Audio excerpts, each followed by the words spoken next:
நிர்வாக திறனற்ற ஸ்டாலின் ஆட்சியில் தமிழகம் போதை மாநிலமாக மாறியுள்ளது என்று அதிமுக மாநிலங்களவை உறுப்பினர் சி.வி. சண்முகம் குற்றம் சாட்டியுள்ளார். விழுப்புரம் மாவட்டம் திண்டிவனம் அருகே தழுதாளி கிராமத்தில் புரட்சித் தலைவி அம்மாவின் 77வது பிறந்த நாளை ஒட்டி ஏழை எளிய மக்களுக்கு நலத்திட்ட உதவிகள் வழங்கும் விழா நடைபெற்றது. இதில் முன்னாள் அமைச்சரும் மாநிலங்களவை உறுப்பினருமான சி.வி. சண்முகம் கலந்து கொண்டு ஏழை எளிய மக்களுக்கு நலத்திட்ட உதவிகளை வழங்கினார்.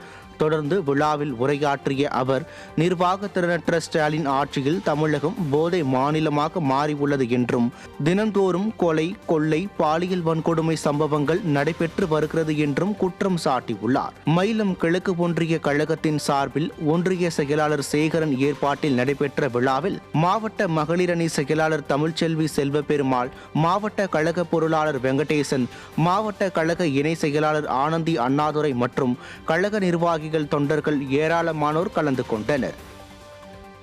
எல்லாம் போச்சு. ஆனா இந்த ஆட்சியில் என்ன நடக்குது? ஒண்ணும் நடக்கல. இந்த ஆட்சியில் என்ன சாதனை?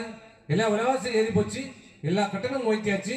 எங்க கிடைக்குது? என்ன இந்த ஆட்சியில் ஒரே சாதனை? எது கிடைக்குதோ இல்லையோ, அரிசி கிடைக்குதோ, பருப்பு கிடைக்குதோ, எண்ணெய் கிடைக்குதோ, சோறு கிடைக்குதோ இல்லையோ, கஞ்சா கிடைக்குது. எங்க பார்த்தாலும் கஞ்சா கஞ்சா கஞ்சா. கஞ்சா இல்லாத ஊர் இல்ல, கஞ்சா இல்லாத தெரு இல்ல, கஞ்சா இல்லாத தெரு முழுக்க முழுக்க போதை மாநிலமா மாறி இருக்கிறது. அதனால என்ன ஆகுது?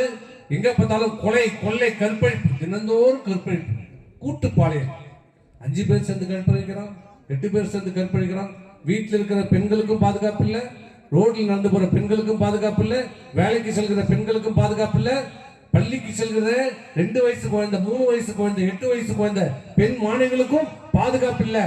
வீட்டில் இருக்கிற பெண்களுக்கும் பாதுகாப்பு இல்ல, 80 வயசு ஆயாவுக்கும் பாதுகாப்பு, ஆயாவையும் கற்பழிக்கிறான் இந்த ஆட்சியில். அதான் நடக்குது. டெய்லி டிவி திறந்தா அதான் நடக்குது. பேப்பரை திறந்தா, டிவி திறந்தா, இதை தவிர வேற எந்த செய்தியும் கிடையாது. ஒண்ணு கஞ்சா பிடிப்பட்டதுன்றான், இல்ல கற்பழிப்பு நடந்துன்றான். இதை தவிர வேற எதுவும் இல்லை. மக்களை பற்றி இந்த ஆட்சிக்கு துளியும் சிந்தனை இல்லை, அக்கறை இல்லை. தான் குடும்பம் மட்டும் நல்லா இருந்தா போதும். தான் மகன் துணை முதலமைச்சர், அடுத்து முதலமைச்சர் ஆகணும், அதுக்கப்புறம் அவன் பேர் ஆகணும். என்னடா மன்னராட்சி அது? நீங்க ஓட்டு போட்டு தேர்ந்தெடுக்கணும். ஆனால் இன்றைக்கு மக்களை பற்றி துளியும் சிந்தனை இல்லாமல் தன்னுடைய குடும்பத்தை பற்றியே சிந்தித்து செயல்பட்டு கொண்டிருக்கின்ற அரசு அப்புறப்படுத்தப்பட வேண்டும், தூக்கி எறியப்பட வேண்டும் என்றால் தேர்தல் விரைவிலே வர இருக்கிறது. இந்த தேர்தலில் உங்களுக்காக பாடுபடுகிறது, உங்களுக்காக என்றைக்கும் குரல் கொடுக்கிற இயக்கம் அனைத்து இந்திய அண்ணா திராவிட முன்னேற்ற